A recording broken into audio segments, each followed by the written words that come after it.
Good day, ladies and gentlemen. I'd like to make it very clear and bring to everybody's attention, nobody in South Africa voted for the GNU. Okay, so Gary and the GNU, they must grab their pie and vai marai and get on their bikes and ride.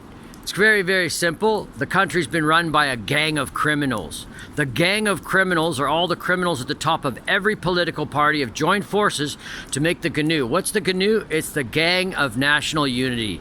And what do? They are the African national criminals. So let's be honest. Let's tell the truth for once. South Africans are starving. They're hungry. We've got no electricity, no water. Our food is being poisoned. Our roads are full of potholes. There's garbage all over this place. People are being raped and murdered left, right, and center. While a handful are driving Ferraris and Lamborghinis and taking jet flights to Davos for IMF handouts. It's time for Gary and the GNU to go. We, the South African people, must call an immediate vote and remove the officials in Parliament, remove the gang of criminals that are running this country, and bring back the death penalty for special crimes like the ones that they have all committed. Yes, this is for all of them. This is for Cyril Ramaphosa. This is for Julius Malema. This is for Helen Zille. This is for John Steenhuisen. This is for all of the big fat pigs that are slopping away at the trough at the expense of the South African people, and we're not taking it anymore. It's time for a proper, clean new broom sweeping the entire government out the back door and into a prison where they belong. They're a gang of criminals and they must be stopped. We, the people, must immediately stop going to work. We must do satyagraha like Gandhi said. Gandhi said, you are teeth in the gears of their machine, and if the gears stop working, the machine falls apart. You are the tooth in their gear. Stop working.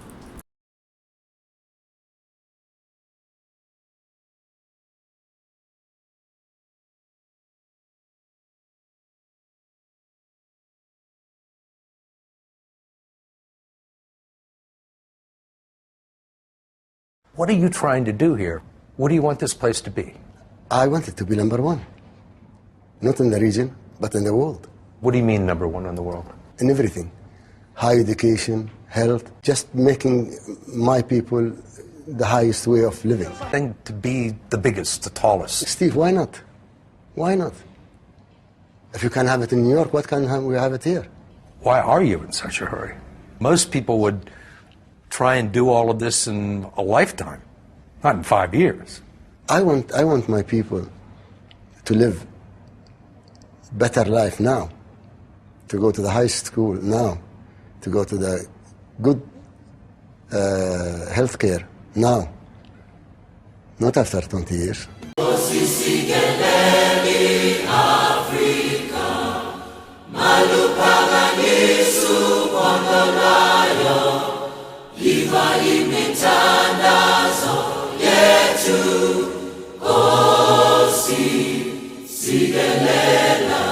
You look at grown-up bearded men spending the day discussing soccer. When the world is in flames and you talking soccer, here are real men transforming the world And we as men are discussing soccer. We're fighting over the shape and the sizes of our women's backside when the world is in flames. And our women are busy sitting in massage parlors, extending their nails. I don't know who they want to scratch. They can't even wipe their backsides. After messing up our education, then they played us into the sports and entertainment. I am Manchester, hey. I am Tottenham, Spain, hey. I am Real Madrid, hey. I'm Liverpool. I am what? You don't even have a single share in that soccer team. And you buy clothes, you buy flags, you buy tickets to go and watch soccer. My definition of soccer, 60 million people who badly need exercise, watching 22 men who badly need rest.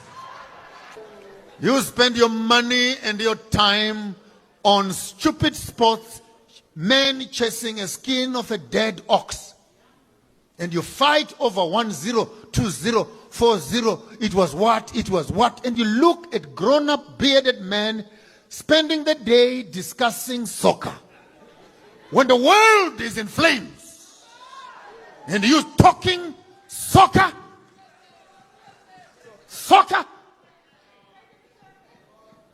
here are real men transforming the world. And we as men are discussing soccer. We're fighting over the shape and the sizes of our women's backside when the world is in flames. And our women are busy sitting in massage parlors, extending their nails. I don't know who they want to scratch. They can't even wipe their backsides.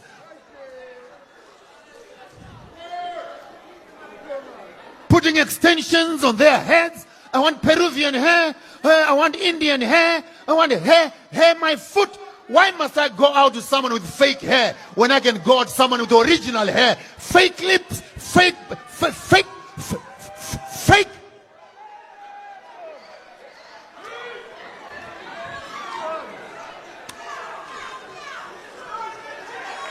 The honeymoon is over. Don't feel bad. Tomorrow morning, we're starting afresh. Tomorrow morning, we're starting afresh. We are going back to factory settings.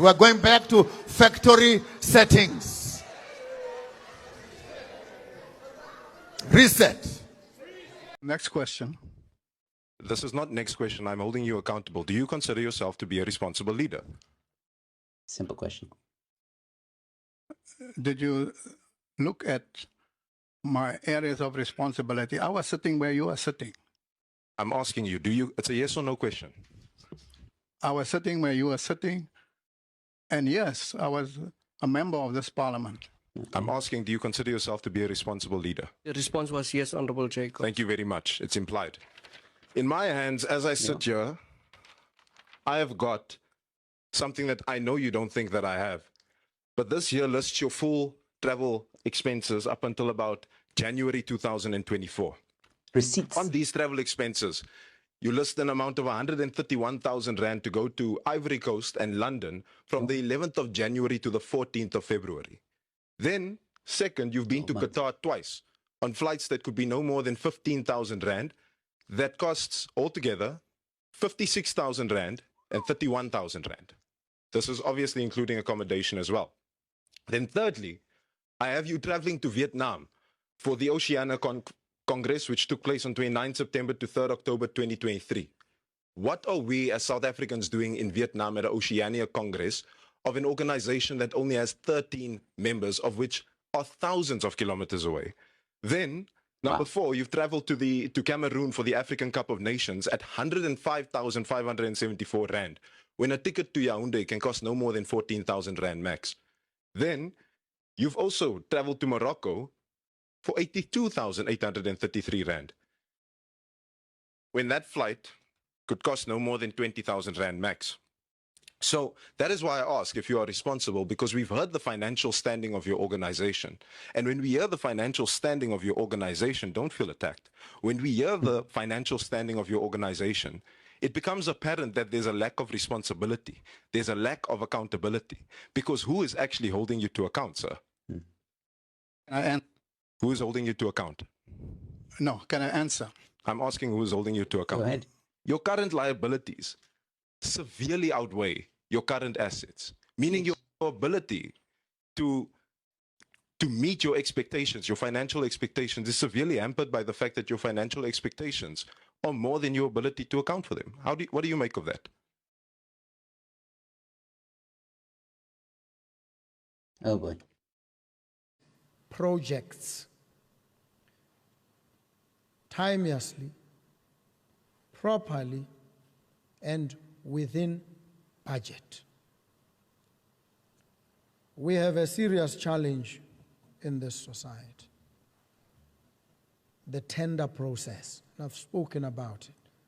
I raise it again because I want society to be fully engaged on this matter. To build a house,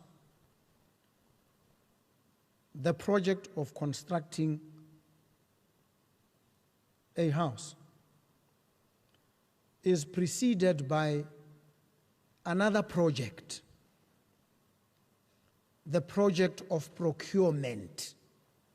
It's a project in and of itself, one that takes too long, one that at times becomes even more costly than the house that you want to build. The steps leading up to the actual construction of the house are themselves more dilatory and more costly, more expensive than the actual cost of building the house. This is a reality. We cannot sidestep it. We cannot run away from it. We must face up to it squarely and engage with it. And these processes that precede the actual construction of the house are rigged from end to end. There's a whole line of players who are entrenched, who have been there, and who master the craft of subverting propriety.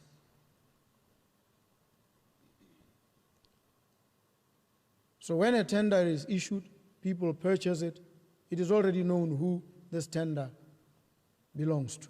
Others are just accompanying at great cost to themselves. And it happens, and we know. I've dealt with it as a legal practitioner. I know it from end to end. I understand it fully. I've engaged. And often when it turns out that the process cannot be short-circuited, the tender is cancelled. And the process begins. So if you wanted to build this house in the next 6 months, it's going to take you 10 years fighting over whether to build this house or not. And in that interregnum, people are homeless, they are without shelter. What do we do? That's the question. And I have said, I want to change this country spectacularly in 3 years. So I don't have 10 years. I don't have 5 years. I don't have 6 months to decide whether or not and go to court. No, I don't have that time. People, yourselves, need accommodation. And if I'm going to submit myself to a process that will take me 10 years to deliver accommodation to you, then I would have failed you, and failed you spectacularly. So what do we do? We need to ensure that there's transparency, there's openness, there's accountability, in each and every process that we undertake. No doubt, that is not negotiable, and that there is no corruption.